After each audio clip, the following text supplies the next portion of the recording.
Hello, I'm Craig Constantine. Hi, I'm Steve Heatherington. Welcome, Steve. It's a pleasure to get a chance to talk to you. One of the things I love is when we do that little call and response hello, you do get to sense that there is a bit of a delay. We're talking basically across the entire ocean. I love miracles of modern technology. So sometimes you get that little call and response delay. It just shows off there is a little lag.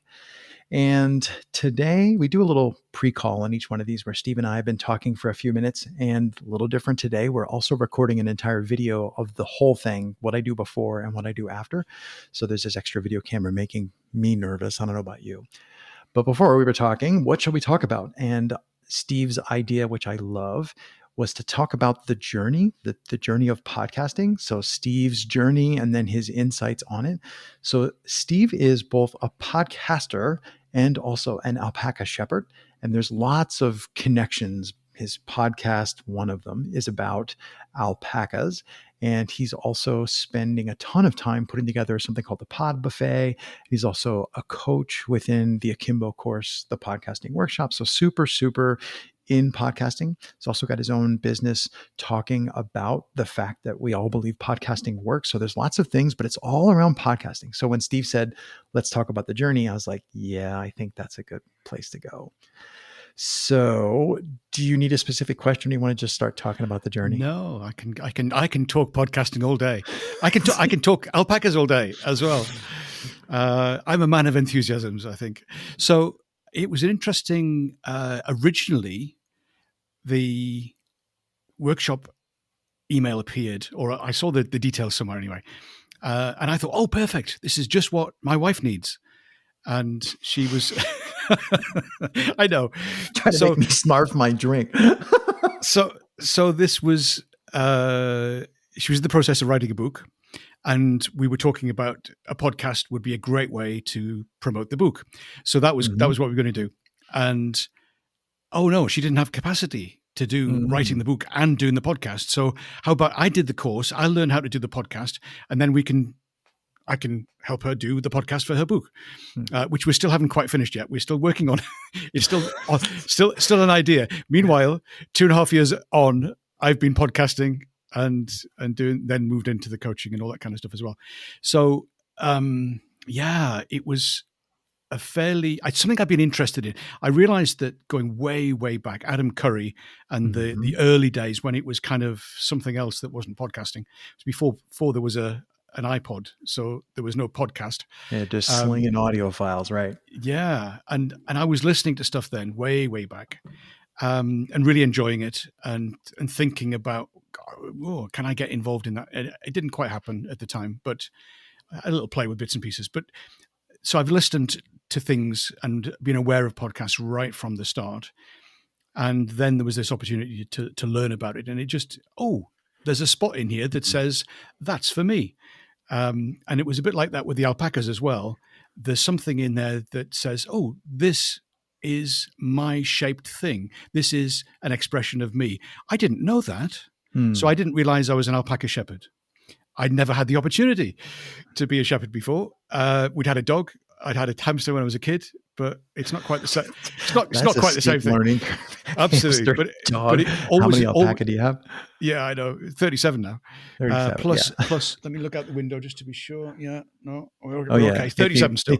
We've got a bunch of pregnant females. If you get on calls with Steve, he's usually looking out the window, checking on pregnant alpacas. So there's definitely an aspect of serendipity, or, like from the outside, it looks like, well, that was just dumb luck. But really there's you yourself pointed out, there's this previous interest that you had. And then, well, yeah, when I buy, my new car, oh, look at all the cars, they look just like it. It's like that positive reinforcement, that observation, or what do they call that? Confirmation bias, where you start to see things, your mind picks up on things which are relevant to what you were interested in. So how long did it take you? So you went in the podcasting course first, just as a student, like, I'm going to do the thing. Yeah. How long did it take you as you were going through the course? The course runs about 7 weeks of lessons, and then there's like a 6 or 7 week, it runs 4 months, let's say. Yeah. How far in there did you get before you realized that you might want to actually be helping other people podcast? Did you make it all the way through, or? Oh, interesting. Yeah. It was very much, I was focused on, as I said, it was for my Oh, I'm doing this for my wife. Oh no, I've got to come up with a title. Well, Mm. okay, so It's I've like got the to come up first with a lesson, right? podcast. So first lesson. So I developed this thing, and it was something I'd been thinking about anyway, in terms of a business and an idea and something beyond, because we've got the herd and the catchment area. People can travel to us here geographically, but the idea of Alpaca Tribe, which is the name of the podcast, but also the kind of the business idea, was to be much bigger than that and Mm. not fixed to a geographical location. And yeah, so the podcast has done that, and the other side of the business hasn't really grown as much. But it was this thing of, how do we build something that's going to make sense for me? And as I was going, I engaged with a lot of people. That's the nature of the workshop. Right. So the feedback and all that kind of stuff. But I hadn't really thought of helping other people, other than the people in the workshop at that time, of helping other people until afterwards. And then the next time round, I was invited to be a helper on the workshop. Right. And I can't remember what we called them then. It I might have think been a weren't they? remarkable. They were all stars originally. Well, I'm not sure. I think it went through iterations. So I think it was Remarkables first, and then it went back. Somehow it switched over to being All Stars, and then it's now gone back to being Remarkables. Anyway, these are people who've been through the workshop and therefore can be signposters and people who know show what's up and going on. this is how we do things, and here's what the Yeah. culture is like. Yeah. Cool. And then, so that's pod. So, well, back in the day, they were called Pod 2. TPF, Yeah, the TPF. Podcasting Fellowship. So that's TPF Yeah. 2. I met you in 3. I was in Yep. TPF 3, and my journey is a little different. I had already been podcasting for a couple of years, just sort of like doing everything. Not that I was like superhuman, but I just did it all. I don't know. Let's just try this. That was good enough. So I came in with an opportunity to like rip it all apart and start all over. So I knew what my title was supposed to be, but actually I changed the title of my podcast when I was in the course. So I came at it from a different set of starting blocks, but I did all the same things. I explored the questions and I interacted with people, and I didn't even make it all the way through pod 3 before they were asking me to become an all-star. So it was like, I'm doing both at the same time. How far did you get? Like, how did you get from I'm going to make a podcast called Alpaca Tribe, and how far did you get before you realized just what you had committed to? Like, because podcasting just eats your face, right? So how far did you get before you went, I mistakes were made? I think it was a couple of days into the workshop, really. Because I kind of, okay, I'm all in. So I spent hours and hours. I just want to check my wife isn't listening at this point. She doesn't know how many hours I spent in that first week. And I was just really hungry to know, but also wanted to engage with the process and interacting with people and liking posts and trying to help. And it's kind of I was going to say it was a mindset. It's more than a mindset. It's kind of just it's a direction that I face in almost everything I do. I'm looking for ways to help. So that was, it grew into being this big thing in terms of the time commitment. And then you start doing the work, because it's not just the title, or you need the foundations of the title and what's it for, who's it for, why me? What have I got to offer? Well, we've got the whole thing of, we won't go there too much, but the whole thing of the imposter syndrome that says, why me? Well, precisely. I agree. Why you? I still have that. I'm still like, who's going to listen to any of these things I record? But no, you're onto a good thing when that happens. The resistance is an indicator. Yes. And therefore you need to engage with that and find a way through it, round it, over it, whatever, to get past it. And it comes back and sneaks up on you in an unusual times. I found that some of my inviting guests and that kind of stuff, I'm really struggling. Why am I I do this. I've done it before. Why am I struggling with this?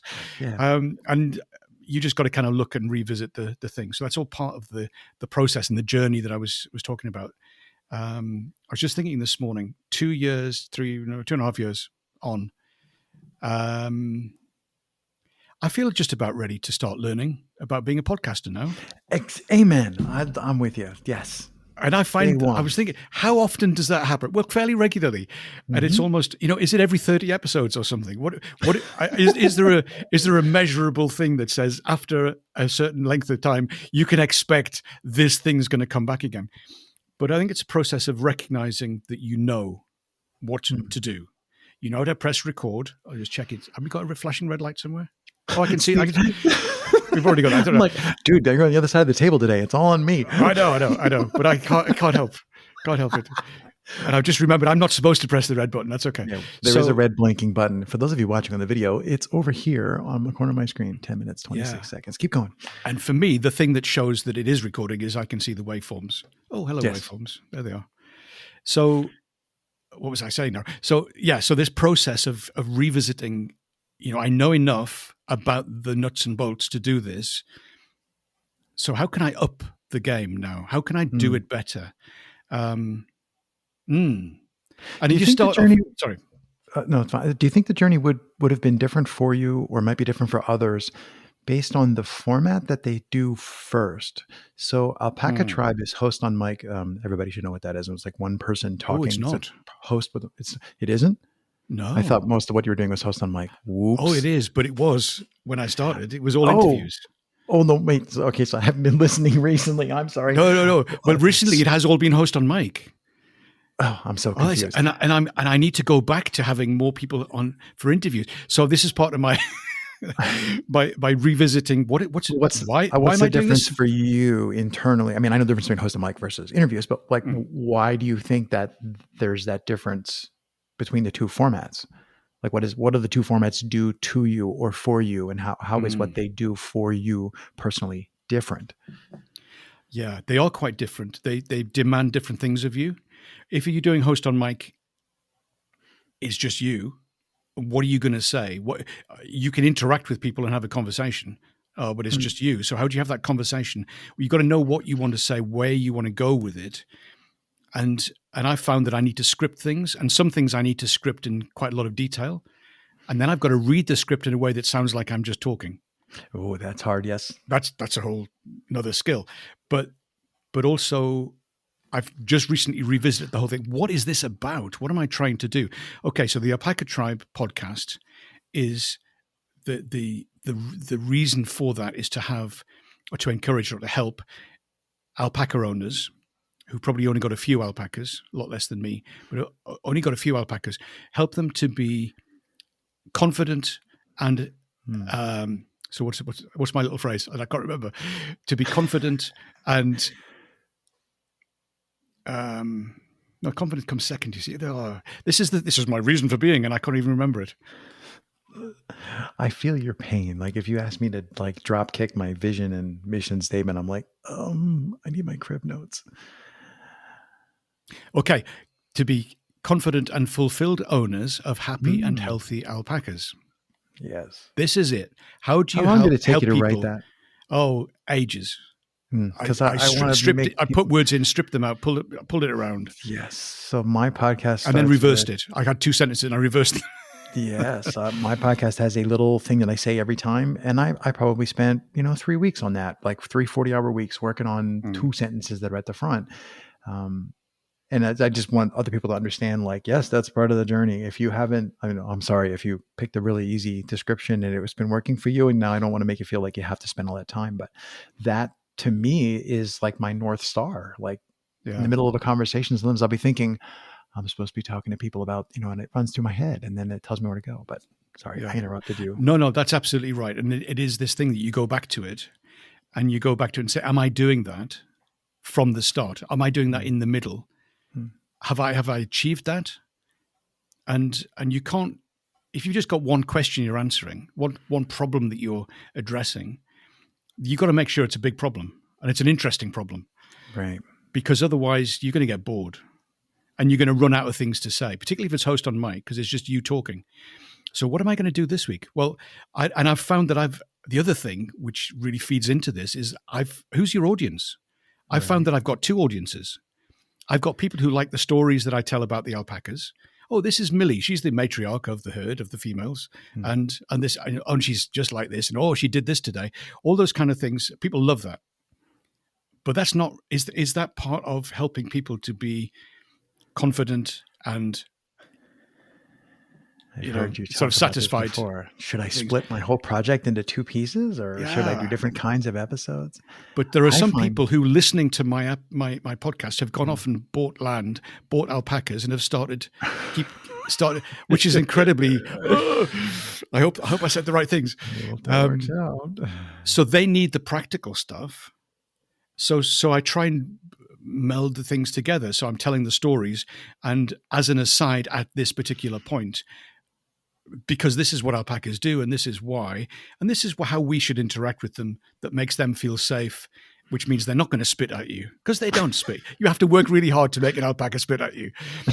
You're doing something wrong if they're spitting at you. So, or they're very pregnant, because that's get away. Right. Get away. All the hormones and stuff. Yeah. So I was just thinking, I interviewed a painter. I think he's episode 2 in my podcasting journey. And he was talking about something similar. We were talking in the context of parkour, which is a movement activity. And he was relating how painting is very much like parkour for him, in that he picks something with every painting project that scares the crap out of him and then tries to do it. And that's what a lot of people who do parkour do. They try to find not necessarily like a deadly, dangerous challenge, but something that scares them, makes them a little nervous. And then they work on that. How do I approach it? How do I get better? And I've been thinking recently in the past months that I didn't originally think that I was a creative person in the artistic sense. And now I'm like, no, I get stuck on podcasting, and it feels like the blank canvas problem that painters talk about, where it's like, and I think it's Stephen Pressfield wrote a blog post, is just cover the canvas. Like, just get something up there so you're not looking at a blank canvas. So in the podcasting metaphor, that would be like press record and lay down 20 minutes of talking to yourself and see what you think of that host on mic, and then maybe write more. Or before we were mentioning different energies from the different formats of podcasting. And I've done stuff where I've had multiple people mic'd up, and that's fun, because then I can just kind of like sit back and like, they do the thing on their own, and I'm just like present.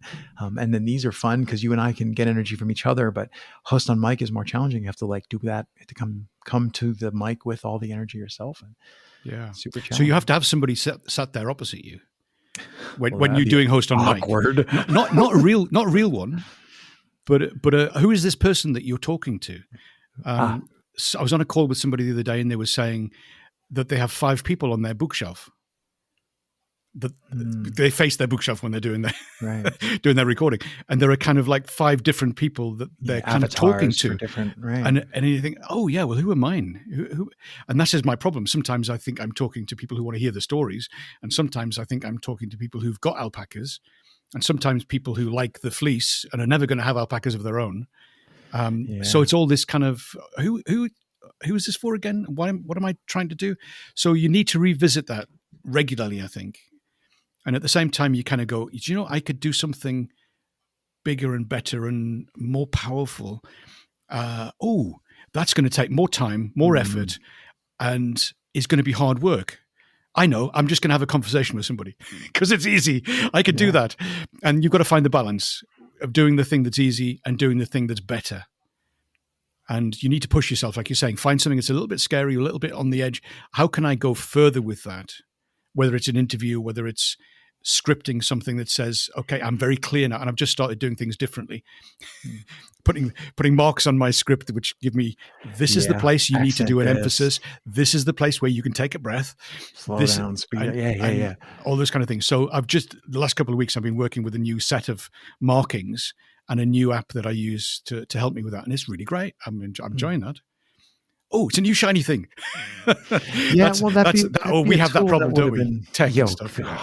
But that would be a tool that would be way too much to introduce, like in someone's second week. Like, eventually you're going to need this. Like, but it shows that, like, the fact that you're using the tool now shows that you are still curious about, well, I don't know what's over the next hill, sort of, conceptual exploration. And I was just thinking, you're very much someone, like in podcasting circles, you're very much someone, like, figuratively standing on the next hill going, oh, come here, check this out. And they'll think, oh, okay, well, all right, that's pretty cool. And then like, oh, he's on the next hill already. So I'm wondering, when you look back on your journey, like soup to nuts, 2.5 years, Hmm. Is there anything along the way where, "Oh, I wish someone had asked me the following question at some point to like, that would have been a really good breadcrumb earlier"? Hmm. I think when I was trying to work out, one of the things we did in the workshop was talking about what is the change that I'm trying to make. A different way of framing that, which I came across in the last month or so, was, it's probably longer ago, but it's recent, was what's the what's the thing that's broken that I'd like to help fix? What's the thing that I can see is a problem that I can engage with and not tell people how to do it, but can say, hey, I think this could be different. Why don't you come with me and we'll try and work out how to make it better and different? And so that I think was something that, this thing of, who's it for, but what's it for? What's the why? The why comes before the how. Yeah. that's you need to know why. You've got to keep coming back to that bedrock. This is why I'm doing this particular one. And if it's not quite, start another podcast. If you've got a different question and you can't fit it into what you're currently doing, start another one. But don't start them all at once. But yeah, so that thing of having a North Star that you mentioned earlier, and having that thing of, this is the issue, this is the thing that's big enough that I can talk about for years, because it's a fundamental problem, issue of something that needs to be changed, and I'd like to be part of the thing that changes that. So that's kind of the foundation thing, I think would have been a good question for me to have engaged with earlier. I think that's a great point, a great question. Yeah. Well, Steve, that's a great place to stop. It's always a pleasure to get to hang out with you and talk. And we've been on a Thank you. million calls. I don't think we've ever recorded anything like this before. We've been on recorded calls before, but so cool. I will just say thanks so much for taking the time today. And that's all I have to say. Terrific. Great. Thank you very much. It's been a pleasure. Bye for now.